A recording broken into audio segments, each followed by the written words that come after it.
Education is the foundation on which the current administration is building what it envisions as an economically strong, technologically advanced nation with strong social services that allows all of its citizens to benefit from its vast resources and enjoy that good life. This is influenced not only in its budgetary allocation this year of $43.1 billion to the sector, but its commitment to ensuring that the problems faced by the sector are tackled at the core beginning from early childhood through to university. This week in Government in Action, we will take a closer look at the education policies and how it has influenced action in this sector.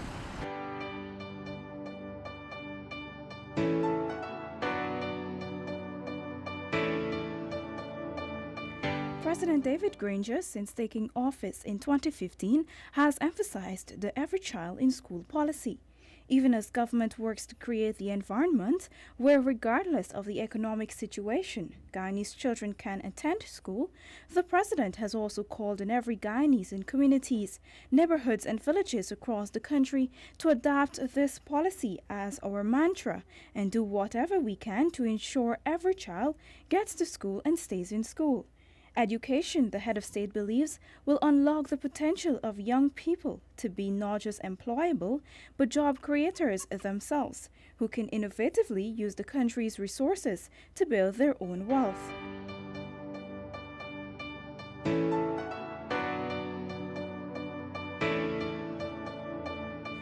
We want, in our entire education system,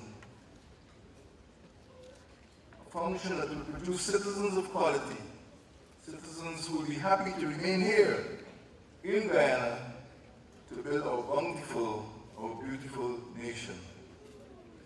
We want a system that will extend access to the information superhighway to support the education of our entire nation. The Constitution of the Cooperative Republic of Guyana, our supreme law, prescribes in Article 27, and I quote from our Constitution, "Every citizen has the right to free education from nursery to university, as well as at non-formal places where opportunities are provided for education and training. It is the duty of the state to provide education that will include curricula designed to reflect the cultural diversities of Guyana and disciplines that are necessary to prepare students to deal with social issues and to meet the challenges of the modern technological age." The government of Guyana has and continues to implement various programs at all levels to ensure that education services are accessible to all, and those in difficult economic situations are not left behind. The mid-year report recently released by the Ministry of Finance said that government continues to increase the catchment of the school feeding program. The Hot Meal Initiative currently reaches 22,475 students across 165 schools in the hinterland, and by the end of 2017, it is expected that an additional 2,616 students from 47 hinterland schools, nursery and primary, will benefit.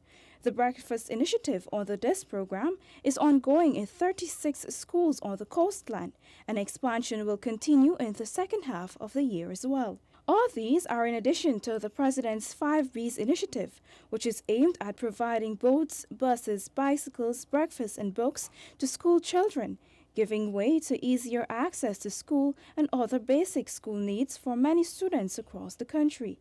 The 5Bs initiative quickly became a widespread success, gaining momentum and donations from the business community and allowing the administration to take the program all across the country.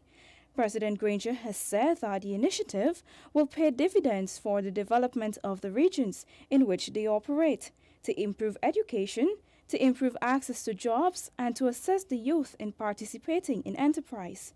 To support the Every Child in School policy, Minister of Education Ms. Nicolette Henry said that the ministry is ramping up programs that ensure school attendance. We have home visits and truancy campaigns are conducted with the intention of keeping children in school. Parents are made aware of the importance of sending children to school regularly and punctually.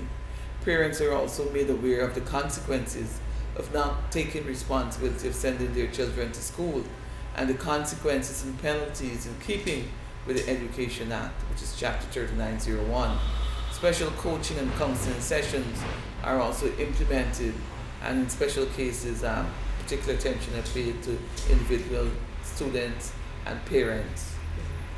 The development of a quality education system is the result of many factors, and following consultations across the country, it was recognized that facilities with adequate space, clean water, and proper sanitation facilities, support services which include school feeding and other forms of economic assistance, screening programs, and welfare services are necessities. These and others prompted the government, through the Education Ministry, to implement programs to ensure that Guyanese students are able to be in schools.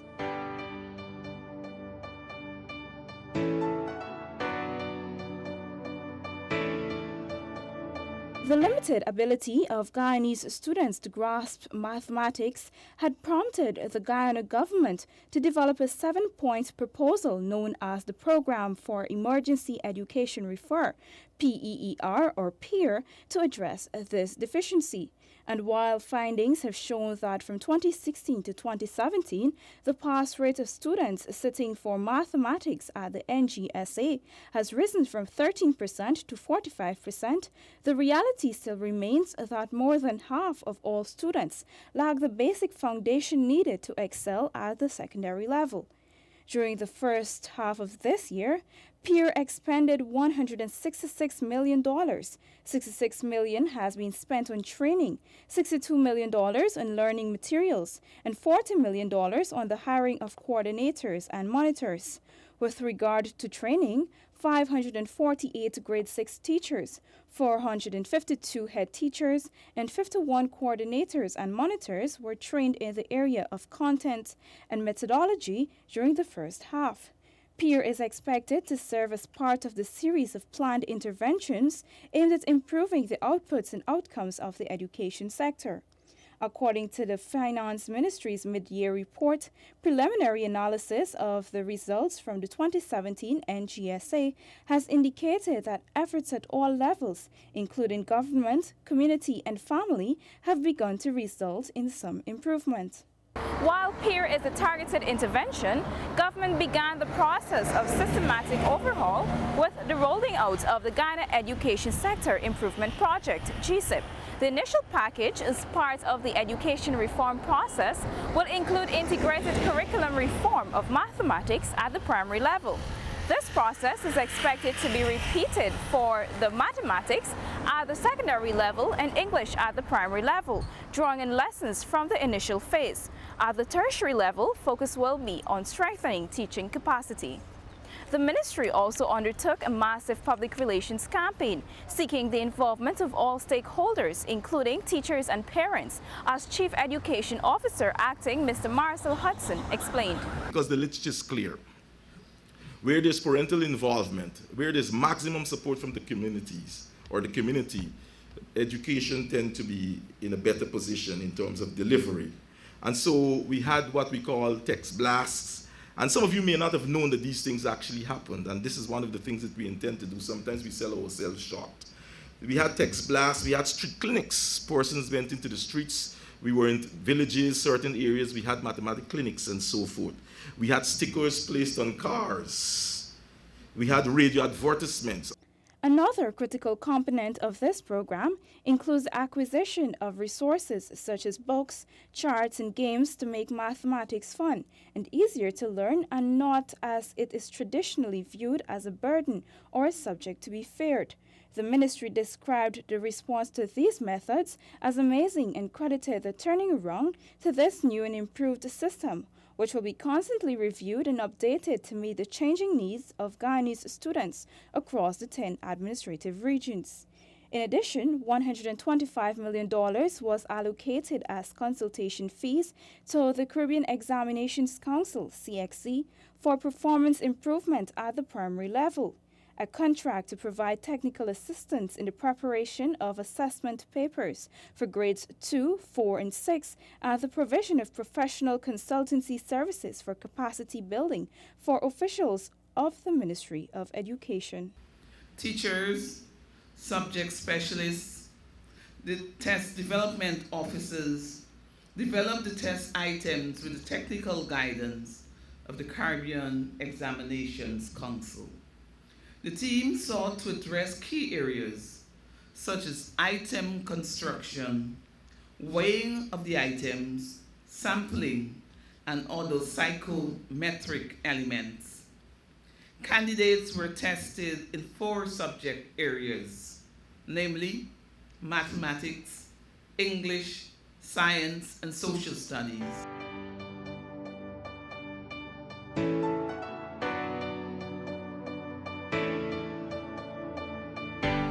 Another major goal of the administration is to reduce the disparity between the hinterland and coastland as it relates to the delivery of quality education, as emphasized by President Granger.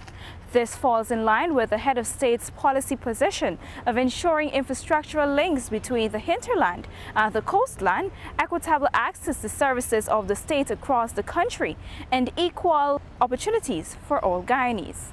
As president of all Guyana, I would like to see that in every single region of this country, we have a secondary school that could be described as top.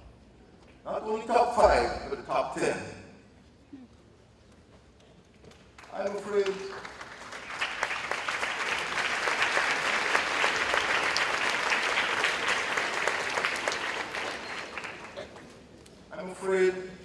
that if we do not correct this fault between coastal and hinterland, between Georgetown and rural areas, we will develop a form of educational apartness. And to use that horrible Dutch word that people of my generation are familiar with, educational apartheid. It means the same thing, actually. We must avert the danger of children being separated along lines of gender, along lines of social class, or along lines of geographical location.